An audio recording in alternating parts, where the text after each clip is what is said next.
বীৰ লাচিত সেনা অসমৰ উদ্যোগত হিমপৰা মাঘৰে নিশা অনুষ্ঠান সম্পন্ন।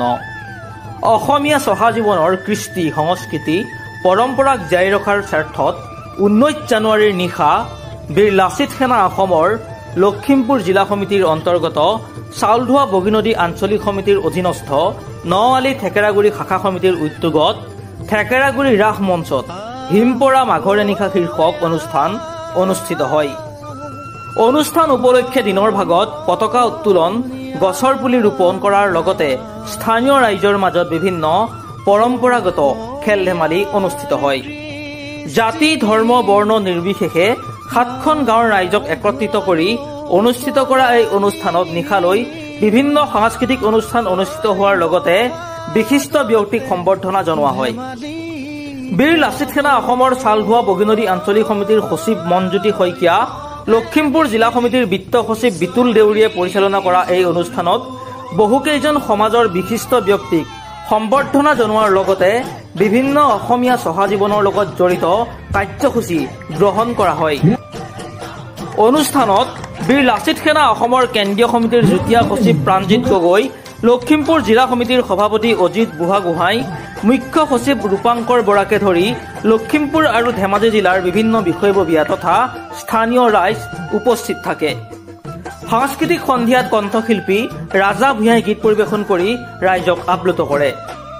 অনুষ্ঠানত প্ৰয়াত শিল্পী ৰাজীৱ শদিয়াকো বীৰ লাচিত সেনা অসমে শ্ৰদ্ধাঞ্জলি জ্ঞাপন কৰে।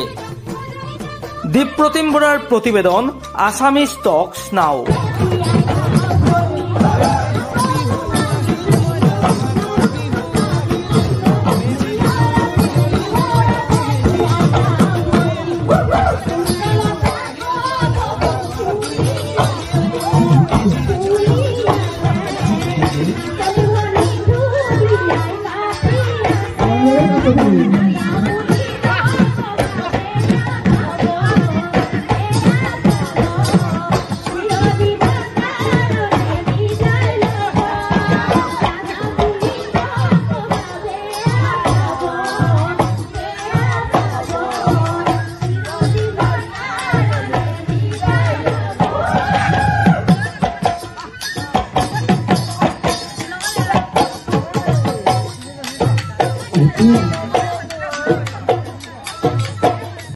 ইয়াত অনুষ্ঠিত হৈছে। ইয়াত দৰ্শকৰ সংখ্যা কিন্তু তেনেই নগণ্য। ইয়াত দুৰ্গা পূজাস্থলীত আপোনালোকে দেখিব, আপুনি খোজ কঢ়াৰ প্ৰয়োজন নাই, আপোনাক ঠেলা হেঁচা দি লৈ যাব। আমি আমাৰ পাশ্চাত্য সংস্কৃতিক আমি প্ৰাধান্য দি আছোঁ, আমি গমেই পোৱা নাই। আমি ক'ৰবাত নহয় ক'ৰবাত এটা সময়ত আমি অসমীয়া বুলি ক'বলৈ আমি কিন্তু সংকোচ কৰিব লাগিব। আমাক অসমীয়া বুলি ক'লে কিন্তু আমাক ক'ৰবাত নহয় ক'ৰবাত আমি অপমানিত হ'ব লাগিব। এনেকুৱা এটা পৰিৱেশ ক'বলৈ হয়তো এইটো লজ্জা অনুভৱ কৰিব, বহুতে নক'ব।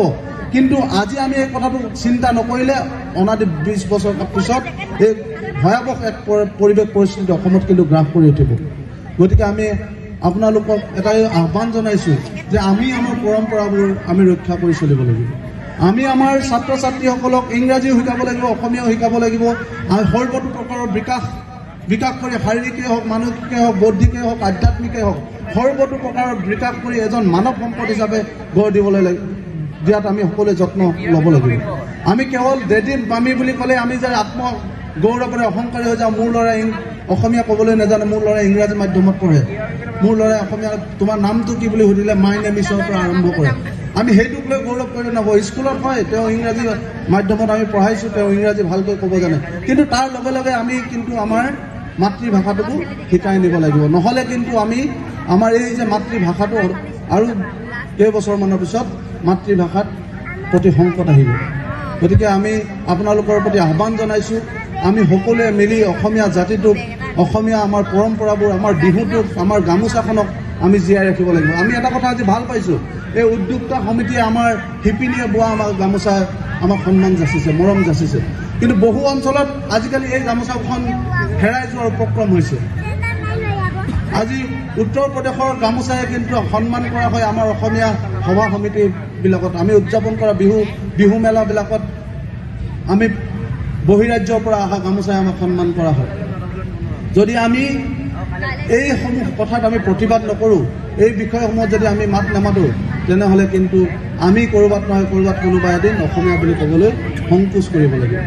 গতিকে ৰাইজ আমি আজি এই মাঘৰ এনিশাত সংকল্প ল'ব লাগিব আমি গীতো গাম আমি ফূৰ্তি কৰিম নাচিম আনন্দ ল'ম কিন্তু তাৰ লগে লগে তাৰ সমান্তৰালভাৱে আমি আমাৰ অসমীয়া জাতিটোক জীয়াই লোৱাৰ সংকল্প ল'ব লাগিব আমি আমাৰ সন্তানটোক সৰুৰ পৰাই আমি এটা মানৱ সম্পদ হিচাপে গঢ়ি আমাৰ যিবোৰ পৰম্পৰা আছে এই পৰম্পৰাসমূহৰ লগত চিনাকি কৰাই আগবঢ়াই লৈ যাব লাগিব আমাৰ ঢোলটোৰ লগত আমাক তেওঁক চিনাকি কৰাব লাগিব ঢোল বজাবলৈ শিকাব লাগিব পেঁপা বজাবলৈ শিকাব লাগিব নাচিবলৈ শিকাব লাগিব গগনা কাকৈ শিকাব লাগিব গতিকে এই সকলোবোৰ বস্তুৰে যেতিয়া শিকি আমাৰ এজন অসমীয়া হিচাপে আমাৰ সমাজত প্ৰতিষ্ঠা হ'ব তেতিয়া মই ভাবোঁ অসমীয়া ভাষাটোক কোনেও আক্ৰমণ কৰিব নোৱাৰে অসমীয়া জাতিটোক সদায় শিৰ উচ্চ কৰি অনাদি অনন্ত কালৰ বাবে অসমত জীয়াই থাকিব লাগিব